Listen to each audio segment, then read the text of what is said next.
Hi, my name is Bella Fayomi. I'm so happy to be here, constantly overcoming fear and keeping the good vibes very, very, very near. And I am in my cozy corner today because I just feel like having a good chat. Um, Today is something that I've been meaning to speak about for a while, just because I feel like nobody really speaks about this. But then in our day and age, we're realizing that there's so many things that's like our parents and even those just immediately like our elder sisters and stuff just never spoke about. So it feels like everything is something nobody ever spoke about. But yeah, when I was getting married, I had the privilege of having people that were older than me around me, for sure. People that like I'm close to, my sister-in-law, for example. And she was married for 10 years. My cousin probably has been married for roughly around that same amount of time as well. Like I had people that were older than me around me to support me in a lot of ways. But one way that I feel like maybe I didn't think of or they didn't think of was the whole concept of preparing yourself to leave your current situation or your current living accommodation. Let me start from when I got engaged. So when I got engaged, I was really excited. I was really happy. I probably floated in the cloud of engagement for months. And then the month after I got engaged, we had our introduction. And I think the introduction period, I was still floating in the engagement high, but the introduction period was the first time that I really thought about the fact that so they're coming to collect me, I'll not be in this house again. But what it was is that I kind of refused to process it at that point in time. In my mind, I was like, yeah, there's still a lot of time. At that point in time, we were planning our wedding to be maybe in February, and we got engaged in like June. So in my mind, I was like, I have till February, like there's a lot of time. I don't have to think about this just yet. Then in November, we got legally married, still thinking the same thing. Even though at that point in time, it was a bit different because I was thinking, oh yeah, I still have some time before I have to leave the house. But I was also feeling the frustration of still being at home. Like I was feeling like, God, I wish I just had the level of freedom that I should have now that I'm married. Little did I know that the time would come again where I would switch back to like, anyway, you guys get the gist. So, flash forward to June now, when I got married, which just makes me deep the fact that I was actually engaged for a solid, like almost exactly a year. I had started packing before then. Probably by the time I was legally married, I had already started packing my stuff because I just didn't want to feel the feeling of being overwhelmed. So I started decluttering. I started like looking through stuff. So that's my idea of packing. I wasn't like physically packing as much as I was giving away stuff. I was decluttering stuff. But then things that I knew I was too late to wear for months, it was like, what is the point of removing them now? Especially because our house at that point in time was not ready. In fact, at that point in time, we had not even found where we were going to live. God just turned us into testimonies. Anyway, we thank God for His mercies. They are new every morning. After the trad, I thought about it. Like, the trad was emotional for me, but I tried not to really cry because I knew that the time to cry was coming. The trad was emotional, but then the night after the traditional wedding, I went back home, and I was home till I traveled on Wednesday to get married in Ghana. And my mind frame was this. In my mind, I was thinking, okay, our house is not yet ready and stuff like that. We still need like a couple of weeks to finish things up and stuff. So when we come back from Ghana, we'll probably just stay in our respective houses. I'll take that time to pack up my things and then eventually just move from our respective houses to our house, which is where we are now. Yeah, that was not how it happened. So I came home Everybody else left before DJ and I because we had like a mini honeymoon, I guess you could say. We stayed like a weekend. We stayed like the weekend and then 2 extra days or something, 3 extra days or something like that. So we're still there. We came back, our flight was nice because it was just us, it was quiet. It was just like nice. We were still floating in the bubble of, everything that was going on. What I will say is that the morning after the wedding, we woke up and we were together and there was all this euphoria and excitement and like, oh my gosh, we finally done this and stuff like that. But like the night after, so now the wedding was on the 19th, the 20th in the evening, when everybody had gone, I think is when it hits me for the first time that Jesus, it's actually just me and this guy permanently. I felt a lot of different emotions. Like I was happy, I was also really anxious, I was really nervous. I started feeling like, oh my gosh, like can we actually stay by ourselves? Like so many things that, given DJ and I's history, our romantic history and our friendship history, these things are things that should not really be coming to my mind. But because I had already mentally prepared myself from marriage class, from conversations with my friends and stuff like that, on the fact that like so many things change when you get married, like I just automatically kind of started trying to mentally shift into the mind frame of what I felt like a wife should be. So even when we're in Ghana and everything, certain things for me were like a little bit uncomfortable. Like I feel like I might not have said on camera before, but like I'm somebody that really, really enjoys their space most times. But like when it came to me and DG, I like being in his space. Like I still enjoy my space, but I also like being in his space. There's something about our relationship that makes us kind of clingy. Like we're clingy, but then we also separate at some point. So we can go through like the whole day. He'll be working, I'll be in my office working, and then eventually when we see each other, just be in each other's presence till maybe one of us has to leave. So like that's kind of how our dynamic is. But at that point in time, we did not have said dynamic. This is now, I'm filming this video 3 months into marriage, which is just wild. It's July, yes, 3 months into marriage, which is just crazy. But yeah, so I was trying to have a good time, did have a good time, but I still felt kind of off. And I think it's subconsciously because like my mind was just trying to adjust to the fact that this was going to be my new normal. Like Didi and I used to see each other every day.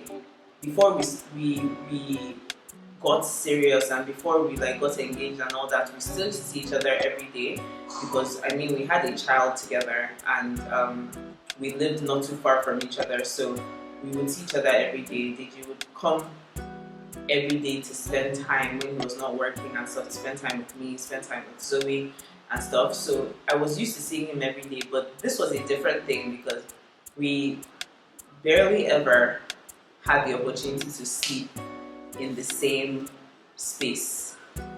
Now don't get me wrong, it doesn't mean that we didn't sleep in the same space without people knowing, but it rarely happened and it was always riddled with anxiety. So like now, the idea of it just being the norm felt really crazy. The idea of us being able to do whatever we want, have sex, just like walk around each other naked and stuff like that in our own space felt crazy. My brain was not capable of grasping it, but it was made worse because so we came out of the airport. The plan was we're going to go back to our house, well, our parents' houses or whatever. We're sure going to go towards that area. And in my mind, I told you guys what I thought was going to happen. Yeah? So we got to the airport. Some of my aunt's bags had not arrived. And I think even my in-laws, their bags not arrived. So my mom's driver was there. And then my father-in-law's driver was there. So the 2 cars were there. So we came out, we saw my aunt that came to come and collect her bags, we saw Timmy and everything coming to collect his dad's bags and stuff like that. So we started walking towards the cars. It was at this point in time that I received the first indicator of how things were going to go. Because as I was literally walking, my family car was like right behind the family car. Naturally, I just gravitated towards going into my family car. He just like stared me. He just stared me into his family car instead, and we just sat down inside there, and that's how we went home. So as we were on our way home, I was like, oh yeah, so like can't wait to like I need to rest, I want to start like packing and everything like that. And they're just like, wait, you haven't already packed? But you know we're not sleeping, we're not supposed to sleep in our family houses like after we've gotten married. Like the plan, he had already made a plan basically. He had already made a plan. And the crazy thing about this plan is that it's not that he hadn't spoken to me about this plan, it's just that at that point in time everything still felt very tentative. And you know, one of those things where you talk about something a long time ago and it is not brought up for a very long time, so you think, okay, that's probably not going to happen anymore. I was just thinking, why would it be weird if we stay? Like at my mother's ward, she has no choice but to accept me back into her house. Like, to be completely honest, I think based on the relationship that you have with your family determines how it is that you will transition in life. Because for me, it is a crutch and it is also a blessing that my mom and I and my siblings were very, very close knit. So much like when I was pregnant, I never felt like these people are not going to accept me, or these people, they would make me leave or something like that. So for me, it was almost crazy that I could not just easily just go back into the house when everybody knows the situation with our house. They know that things are still getting fixed. It's not like we don't have anywhere to stay. It's not like we have not made the right investments into our home and stuff like that. But you know how Nigeria is, so many things can go wrong. And we literally just found our home that's like maybe some months before. So a lot of things were happening very quickly. Anywho, he now basically said, yeah, that I should start packing and stuff. I should pack what I can and stuff like that. That's how I went home and started packing. Looking for my father-in-law to call me. I was just making jokes and said, that's coming to my family house very soon, and by the time it's coming, he doesn't want to see me there. That's when I realized the level of seriousness. My mother too joined, and she was like, oh, she's sure that in this house they have food for us, because they brought like they got like small chops to welcome us back and stuff. And she was like, oh, she didn't get any real food because she's sure in the family house they will have food for us. I was just like, hey, Jesus Christ. This is serious. I'm really signing myself over. Like, it was at that point. And now thinking about it, like, it's a bit funnier, but it's also still not funny. And I say it's not funny because in Nigeria, naturally, we use humor to mask a lot of things that we're going through. We use humor to mask like traumatic situations or heartbreak and stuff like that by making it seem like it is not as bad as it is. But in reality, it usually is as bad as it is, because it was a shock for me. It felt like a culture shock. It felt like I was safe and happy in my space, and then all of a sudden I was just ripped out of it into like a certain level of uncertainty. So we ended up we moved into an apartment, like a short-let apartment, and yeah, we stayed there for maybe a couple of, like 2 weeks or so. If you watched my vlogs, then you could have seen, because I made a video one day there. I even made 2 videos there, if I'm not mistaken. And just like, there was just a lot still up in the air. We would constantly come to the house to check how things were going and stuff like that. So we never really got the opportunity to settle the way that I feel like people settle when they first move in. We had to kind of hold back our settling until we were inside our house. Eventually we moved into the house, thanks be to God. I think that's when it really, really hit me. So these ones I'm talking about, it's like it didn't still hit me. But at the point in time when it now proper hits me was when we were in this house. When DJ and I had our own room. Zoe has her own room. There's space. I had my office. Like we were, figuring out how we do things. we already knew what we liked to eat and stuff. We're trying to figure out like portions. So much food was wasted because like normally, because there are a certain amount of people in my house, the times that I did used to cook, even though since I had Zoe, I didn't really used to cook as much, but times that I did used to cook, I used to pretty much cook in bulk, and now only 2 people really. For Zoe, sorry, 4 people come for me in the comments. Zoe, it was just a lot, and I don't think that I was acknowledging how much was going on. I don't think I was acknowledging how difficult it was. We were still trying to figure out how best to communicate with each other.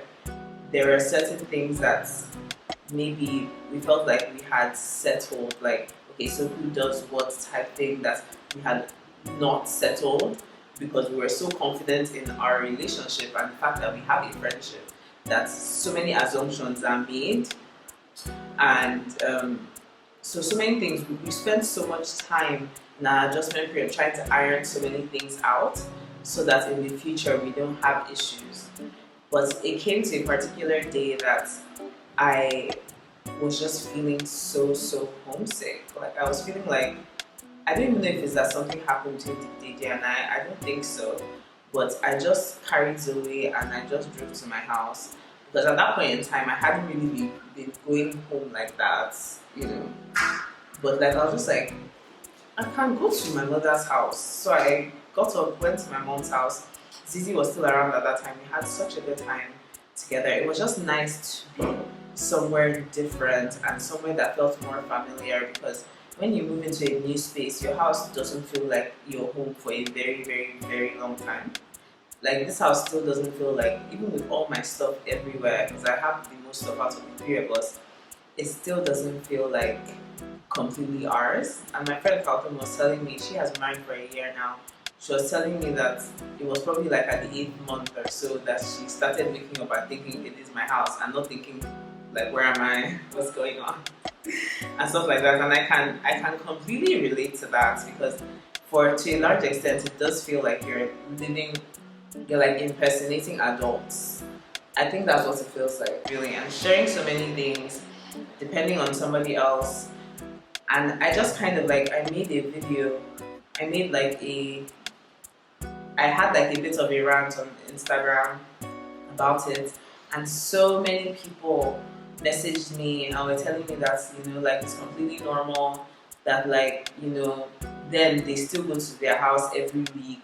Some people still go and sleep over in their house every week and stuff like that. And it made me feel like, I don't know why people don't show this part of things. Like, people are so eager to look like they are just transitioning seamlessly.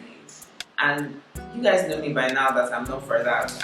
I would like to save somebody the pain and the stress of doing that. And I know that, like, after this video, I know in my heart that this video will be beneficial to so many people. Just not even to teach you anything, because it's not a teaching thing as much as a, oh yeah, I can relate situation. But like when I made that rant at that point in time, so many people thought that it was something that Deji did. Like so many of his friends messaged him, some of his family members messaged him like, is Annabelle okay? I mean, nobody said anything to me, because if they had asked me, they would have known easily that you know, I was okay, but I was just in my feelings. But yeah, so I think that's one of the reasons that people don't really speak about stuff like that, because when you're going through something as a woman or as a man, people just naturally assume that it has to do with your partner, and a lot of the times it doesn't have to do with your partner. It was also a teaching moment for me, and it also brought about a really difficult conversation that we had to have about what it was that I was going through, how it was I was feeling. But at the end of the day, it brought about such resolution between us, because I was finally able to tell him what it is that I needed from him to help me with my homesickness or to help me with this transition. I think the thing with men is that because they leave the house so early, or they're expected to leave home, they're expected to kind of find their way. It's so easy for them to just snap into like being outside the house. Maybe not being a husband, but being outside their house. But for women, I feel like a lot of us do very well with support. Like me, my mom is almost my everything. Like she's a lot of my everything. Now, Didi has pretty much taken over which is so crazy. But my mom, for a very long time, especially because of how much work we put into our relationship, we've really grown together. Like, so many things that happened in the house I was in charge of. In fact, there's so many things that used to happen in the house that my mom had no idea about, like, and I would take care of. So for me, it almost felt like that was my home, and then I was abandoning my home and people that depended on me to start something completely different.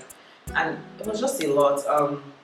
I still feel like that sometimes, but I feel like now DJ and I have we have made our home into a safe space. Like, it feels so good now to be here. Like, we're still working out things. You know, like when you're in a house, the house grows and you grow. The house has like aches and pains and so many things that require fixing, and like you try to figure out what is wrong here and what needs to be done there and stuff like that. But it feels more and more like ours. Zoe, what are you doing there? Like, we still don't have a generator. Thankfully, the lights in this area has been pretty good, but we've had the nights. Where we've slept without lights and stuff like that. And it's something that in my house I was most used to because there was an inverter, there's a generator, even Digi's house and stuff like that. But like, we're experiencing things. I know how hard it is to get a roof over your head. So even that makes you value like what you have. And I just want to say to everybody, if you're going through anything like this, like you're transitioning, especially if you're a new bride and you just don't know how it's going to be, try your best to be open-minded, but also communicate.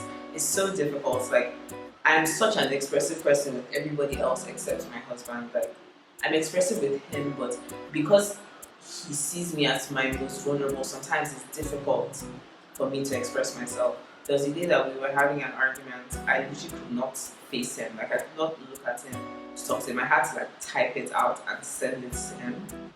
So it's so important that no matter how you can do it, make sure that you express yourself to your partner.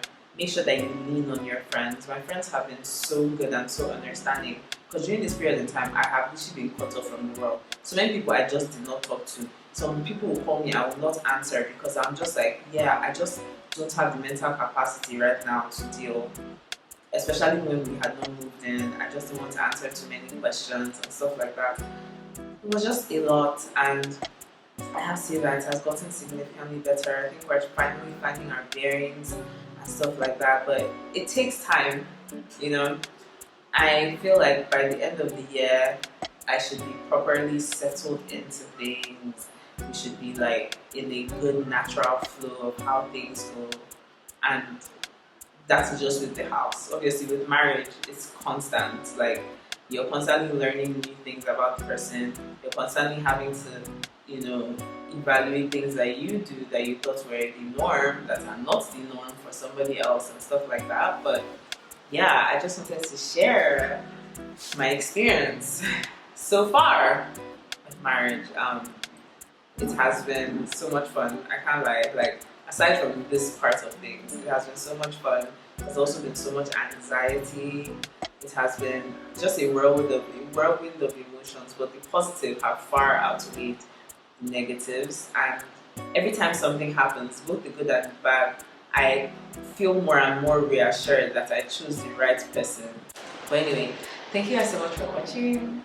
Do not forget that you are sugar, you are spice, and you are bomb and jollof rice. And I will speak to you in my next video. If you did not subscribe already, please subscribe and like this video. It helps so much. It means that other people can see my content as well. And if you know anybody that just got married, is about to get married, or is looking to get married at any point in time in the future, make sure that you send this video to them to encourage them, and let us normalize having these conversations because they're good.